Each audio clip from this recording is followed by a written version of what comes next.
Кога спортската неправда има своји режисери, тогаш чувството кај обесправените е болно и остава последици. Во финалето на Купот на Македонија за жени, единство од Скопје, во Скопје ја пречека екипата на ИДНС од Оризари, го одигра финалниот надпревар и со тоа го освои пехарот. Не затоа што беа подобар противник, туку поради организацијските и судиските неправди. Скопската екипа финалето го играше во Скопје, значи на свој терен. Девојките од Оризари за прв пат играа на вештачка трева.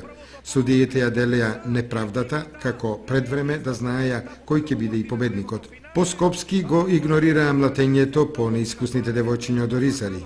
И што е најчудно, Кочани беше домакин на финалето на Купот на Македонија лани, кој го играа екипите кои не побудуваа интерес кај кочанската публика, а сега кога женскиот фудбалски клуб ИДНС сакаше да направи мал спектакл од најмасовното надпреварување, некој им го скрати тоа право. Колку се мали и значени разликите во женскиот фудбал, зборува максимално драматичниот и резултатски неизвесен надпревар. По првото полувреме мрежите на двете страни останаа незатресени. Во вториот дел Оризарки експлодираа во 72-та минута, кога поведоа со 1:0.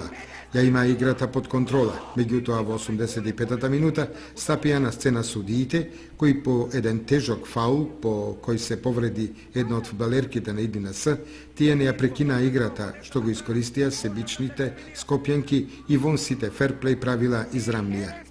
Во второто полувреме се случи тоа што однапред беше изрежирано.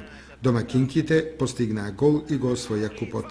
На девојките од Оризари им преостанува да тренираат и да чекаат нова прилика за докажување. Имавме добар резултат на 5-6 минути до краја, меѓутоа немавме. Некој пат треба да си има спортска среќа, ние денеска таа не беше на наша страна. Може се каже дека победничката екипа беше упремна си пред да почне надпреварот, бидејќи тие играат фактички на домашен терен, а ние патувавме за да дојдеме да одиграеме овој финален надпревар. Јас сепак мислам дека и судиската тројка беше наклонета кон екипата на единство. Меѓутоа сепак ние сме спортисти и ја честитаме на екипата на единство за освоениот куп.